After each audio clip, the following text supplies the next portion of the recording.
Hi welcome to Friday. तो दोस्तों कैसे हैं आप लोग। उम्मीद है आप सब खैरियत से होंगे। तो दोस्तों आज की इस वीडियो में हम लोग डिस्कस करने वाले हैं सेंट्रीफ्यूगल टू स्टेज कंप्रेसर को।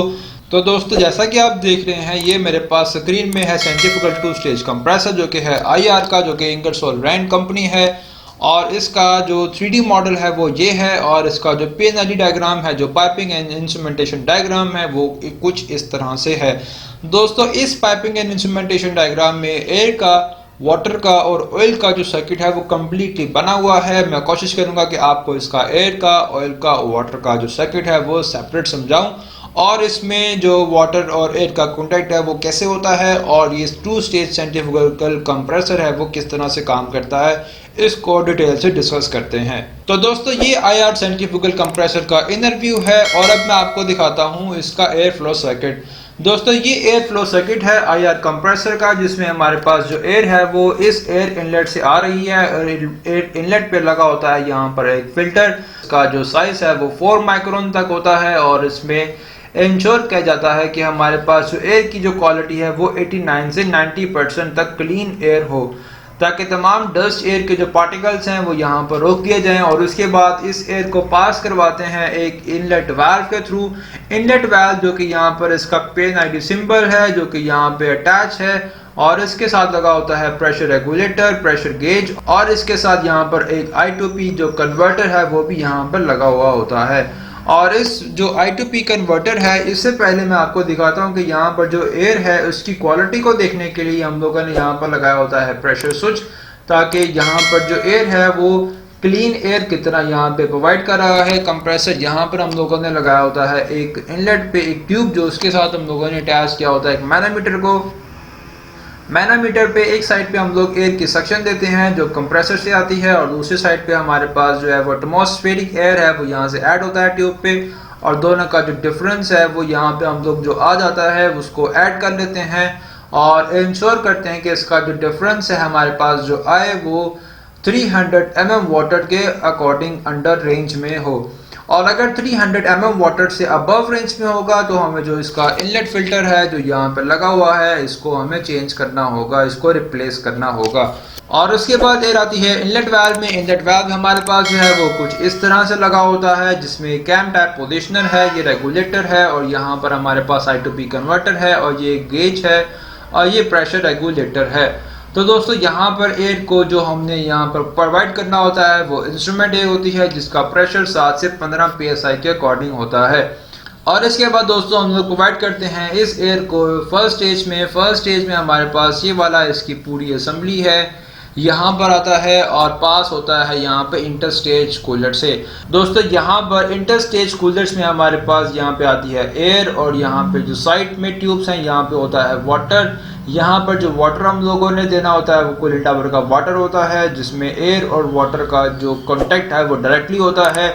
ये फर्स्ट स्टेज कूलर्स हैं और उसके बाद इसी तरह से सेकेंड स्टेज में यहाँ पे आफ्टर स्टेज कूलर लगा होता है। दोस्तों फर्स्ट स्टेज कूलर्स में हम लोगों ने यहाँ पर प्रोवाइड करना है कूलिंग टावर का पानी, जो कि जिसका टेम्परेचर है वो लेस देन 35 डिग्री सेल्सियस होता है। यहाँ सेंटर होता है और आता है इस ट्यूब्स में, और इस ट्यूब में और यहाँ पे होता है कूलिंग टावर का पानी, यहाँ से इन होता है और यहाँ से आउट हो जाता है। और इसके बाद जो एयर है वो इस सेंटर वाले शेल से होती है और आती है सीधा इम्पेलर के पास। इम्पेलर इस कंप्रेस्ड एयर को अपनी रोटेशन से बनाता है हाई वेलोसिटी एयर और उस हाई वेलोसिटी एयर को पास कर देता है डिफ्यूज़र पे। डिफ्यूज़र के थ्रू यहाँ से जो एयर है वो हाई प्रेशर एयर बनती है और चले जाती है सेकेंड स्टेज में। दोस्तों ये हमारे पास है first stage inter stage cooler, यहाँ से होती है। ये हमारे पास है इंटर स्टेज कूलर जो मैंने आपको भी दिखाया है। और जब भी एयर का वाटर का कॉन्टैक्ट होता है तो हमारे पास जो कंडेंसेट बनता है वो यहाँ पे आ जाता है कंडेंसेट ट्रैप वाल्व में। ट्रैप से होता हुआ यहाँ पे हम लोगों ने एक ब्लो वाल्व लगाया हुआ है, यहाँ से होता हुआ जो तमाम वाटर है, जो ड्रॉपलेट्स हैं, जो पानी है वो हम लोग यहाँ से इसको ड्रेन कर देते हैं। और इस फर्स्ट स्टेज के हम लोग टेम्परेचर और प्रेशर को नोट कर लेते हैं और उसके बाद इस कंप्रेस एयर को पास कर देते हैं सेकंड स्टेज में। सेकेंड स्टेज में सेम इसी तरह से आफ्टर कूलर लगा हुआ है जहाँ पे कूलिंग टावर का पानी ऐड होता है और एयर का कांटेक्ट होता है। और कांटेक्ट होने से जो वाटर है वो अपना हॉट पोजीशन पर चला जाएगा और जो एयर है वो को हॉट से कोल्ड एयर में कन्वर्ट हो जाएगी। इसका जो टेम्परेचर है वो रिड्यूस होता है और उसके बाद ये वाला जो कोल्ड एयर है वो यहाँ से हम लोग प्रोवाइड कर देते हैं डिस्चार्ज लाइन पर। तो दोस्तों ये हमारे पास है इसका एयर फ्लो सिस्टम। और दोस्तों ये वाला जो बाईपास वाल्व है ये डायरेक्टली कॉन्टेक्ट होता है इस इनलेट वाल्व के थ्रू। दोनों की जो आपस में पोजीशन है वो इंटरलिंक होती है। दोस्तों जो कंप्रेसर को ऑपरेट करने का जो तरीका है वो दो तरह के हैं, एक इसका है ऑटो ड्यूल मोड और दूसरा है इसका मॉड्यूलेटिंग मोड। इन दोनों ऑपरेशन मोड को मैं सेपरेट वीडियो में आपको डिस्कस करूंगा। और दोस्तों हमारे पास जो एयर है फर्स्ट स्टेज से यहाँ पर होती है और यहाँ से पास होकर हमारे पास आती है सेकंड स्टेज में और इसके बाद यहाँ से आ जाती है डिस्चार्ज लाइन पर और ये हमारे पास ऊपर होता है बाईपास वाल्व। तो दोस्तों ये है इसका कूलिंग वाटर का सर्किट जिसमें हम लोगों ने कूलिंग टावर है वो यहाँ से इनलेट करते हैं। ये हमारे पास कूलिंग टावर जो है पानी यहाँ से इनलेट हो रहा है और सीधा जा रहा है ऑयल कूलर में और इसके साथ जा रहा है फर्स्ट स्टेज के इंटर कूलर में और उसके बाद जा रहा है सेकंड स्टेज के आफ्टर कूलर में। दोनों से पानी गुजरता है और एयर और वाटर का कॉन्टैक्ट होता है और टेम्परेचर रिड्यूस होता है। एयर का और वाटर का टेम्परेचर राइज होता है और यहाँ से दोनों की जो मेन लाइन है वो आ जाती है इस आउटलेट कूलिंग टावर की लाइन में, जो कि हमारे पास ये वाला कूलिंग टावर का आउटलेट लाइन है। दोनों पे हम लोगों ने प्रेशर गेज लगाया होता है और टेम्परेचर गेज लगाया होता है। दोनों का प्रेशर डिफरेंस और टेम्परेचर डिफरेंस यहाँ से नोट डाउन कर लेते हैं, जो कि जो डिफरेंस है वो आता है अराउंड 4 से 5 डिग्री सेल्सियस का। और उसके बाद जो ऑयल कूलर है यहाँ पे हम लोगों ने ऑयल कूलर में दिया होता है कूलिंग टावर का पानी और दूसरा यहाँ पर इसका ट्यूब साइड पे होता है ऑयल जो कि लुब्रिकेशन करवाता है इस तमाम कंप्रेसर्स के बेरिंग पर। दोस्तों ऑयल कूलर के सर्किट को डिस्कस करते हैं। ये वाला है इसका ऑयल कूलर जो कि एक शेल एंड ट्यूब टाइप का है। यहाँ पे इसकी शेल एंड साइड पर जो हमारे पास होता है कूलिंग टावर का पानी जो कि इस मेन हेडर से यहाँ पर आ रहा है और यहाँ पर होता है ट्यूब साइड पर जो कि लुब्रिकेशन ऑयल है, ये आपस में कांटेक्ट होता है। दोस्तों ये है हमारे पास कंप्रेसर जिसमें हमारे पास बॉल गियर होता है, रोटर बेरिंग्स होते हैं और डिफरेंट मैकेनिकल पार्ट्स होते हैं, जहाँ पर इस कंप्रेसर में हम लोग लुब्रिकेशन ऑयल को प्रोवाइड करके लुब्रिकेशन करवाते हैं अपने कंप्रेसर्स के तमाम बेरिंग्स की, ताकि हमारे पास जो कंप्रेसर है वो ओवरहीट ना हो और इसकी जो फ्रिक्शन है वो फ्रीली हो और कुछ भी यहाँ पे प्रॉब्लम ना हो। दोस्तों ये है हमारे पास इसका ऑयल का सर्किट जिसमें हमारे पास एक ऑयल टैंक होता है, उस पर ऑयल लेवल इंडिकेटर है और यहाँ पे ऑयल हीटर है। इसके टेम्परेचर को हम लोग राइज करते हैं बाय हीटिंग एक हीटर से, एक्सटर्नल हीटर से, और उसके बाद अपने ऑयल को पास करते हैं फिल्टर के थ्रू। आप डायरेक्टली प्रोवाइड करते हैं एक प्री लूप ऑयल पंप से। प्री लूप ऑयल पंप जो है वो इस तरह से डायरेक्टली अटैच होता है। ये इस कंप्रेसर्स के ऑयल का टैंक है। यहाँ पे हमारे पास ऑयल का लेवल मेंटेन करना होता है और ऑयल के लेवल को मेंटेन करने के लिए यहाँ पर हम लोगों ने लगाया होता है एक गेज जो कि बताती है कि हमें कितना लेवल अभी इस पे है और कितना देर बाद इसका लेवल फिल अप करना है।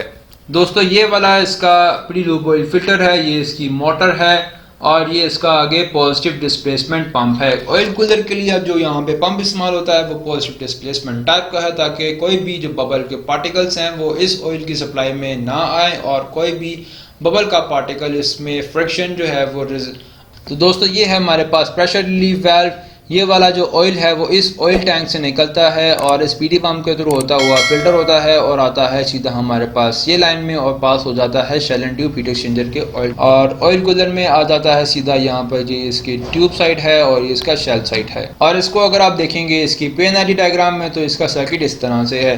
ये हमारे पास ऑयल टैंक है, यहाँ पे हीटर लगा हुआ है, ये ऑयल लेवल इंडिकेटर है। यहाँ पर आता है हमारे पास ऑयल टैंक जो कि फिल्टर होता है और चेक वेल्व यहाँ पर लगा रखा है ताकि कोई भी बैक प्रेशर ना हो इस ऑयल का। और उसके बाद आ जाता है प्री लूप ऑयल पंप में। प्री लूप ऑयल पंप से होता हुआ आता है सीधा ऑयल हीट एक्सचेंजर में और यहाँ पे 3 वे वेल्व हमने यहाँ पर लगा रखा है ताकि इस ट्यूब में कोई भी कचरा वगैरह हो तो इस ऑयल को यहाँ से 3 वे वेल्व से पास करवा के दोबारा से फिल्टर करते हैं और दोबारा फिल्टर करने के बाद लुब्रिकेशन करवाते हैं कंप्रेसर के बुल गियर के बेरिंग्स में, रोटर असेंबली में और हर तरह की यहाँ पे जो बेरिंग्स लगे होते हैं कंप्रेसर के। और उसके बाद यहाँ पे हम लोग प्रोवाइड कर देते हैं एक सेफ्टी वाल्व के थ्रू होकर अगेन ऑयल टैंक में ये इसकी सर्कुलेशन हो जाती है। और उसके बाद यहाँ पे जो प्री लूप ऑयल पंप है और मेन ऑयल पंप है, ये 2 तरह के यहाँ पे ऑयल सर्किट में होते हैं।